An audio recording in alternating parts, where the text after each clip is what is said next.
Hello everyone, welcome back to the channel. आज हम कक्षा 11 हिंदी आरोह बुक के काव्य खंड के चैप्टर नंबर 6 चंपा काले काले अक्षर नहीं चिन्हती, जिसके लेखक है त्रिलोचन, पढ़ने जा रहे हैं। चंपा काले काले अक्षर नहीं चिन्हती नामक कविता धरती संग्रह में संकलित है। यह पलायन के लोक अनुभवों को मार्मिकता से अभिव्यक्त करती है। कविता में अक्षरों के लिए काले काले विशेषण का प्रयोग किया गया है, जो एक ओर शिक्षा व्यवस्था के अंत विरोधों का उजागर करता है, तो दूसरी ओर उस दारुण यथार्थ से भी हमारा परिचय कराता है जहां आर्थिक मजबूरियों के चलते घर टूटते हैं। काव्य नायिका चंपा अनजाने ही उस शोषक व्यवस्था के प्रतिपक्ष में खड़ी हो जाती है, जहां भविष्य को लेकर उसके मन में अनजान खतरा है। वह कहती है कि कलकत्ते पर बंजर गिरे, कलकत्ते पर वज्र गिरने की कामना जीवन के खुरदरे यथार्थ के प्रति चंपा के संघर्ष और जीवन को प्रकट करती है। तो आइए अब हम इस चैप्टर को शुरू करते हैं। चंपा काले काले अक्षर नहीं चिन्हती।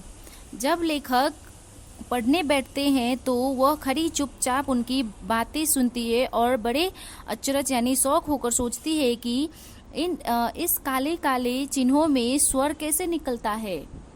आगे लेखक बताते हैं कि चंपा सुंदर ग्वाला की लड़की है और वो सुंदर ग्वाला जो है उसके पास गाय भैंस रखता था और चंपा उन चौपाओं को लेकर चरवाही करने ले जाया करती थी।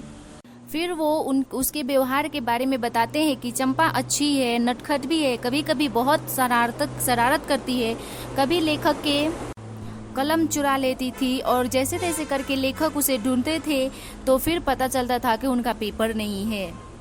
चंपा लेखक से पूछती थी कि तुम कागज को दिन रात क्या लिखते हो, क्या यह काम बहुत अच्छा है? और ये बात सुनकर लेखक हंस देते हैं और चंपा चुप हो जाती थी। एक दिन चंपा आई तो लेखक ने कहा कि चंपा तुम भी पढ़ लो, सब जन पढ़ना लिखना सीखेंगे तो अच्छा होगा। तो चंपा कहती है मैं तो नहीं पढ़ूंगी।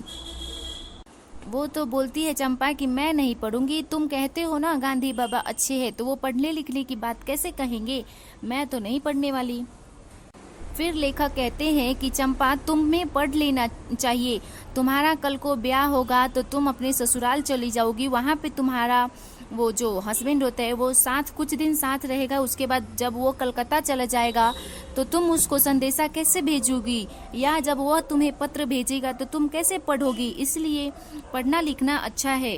तो चंपा बोलती है तुम कितने झूठे हो, तुम पढ़ लिख कर भी इतने झूठे हो, मैं तो कभी शादी ही नहीं करूंगी, और कहीं अगर शादी हो भी गया तो मैं अपने हस्बैंड को अपने साथ ही रखूंगी, कलकत्ता मतलब जो कोलकाता है वहाँ पे कभी भी नहीं जाने दूंगी, और कलकत्ता में बज्जर गिरे यानी कि वहाँ पे बहुत मुसीबत आए, भारी विपत्ति आए।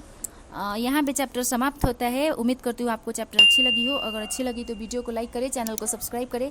Thank you.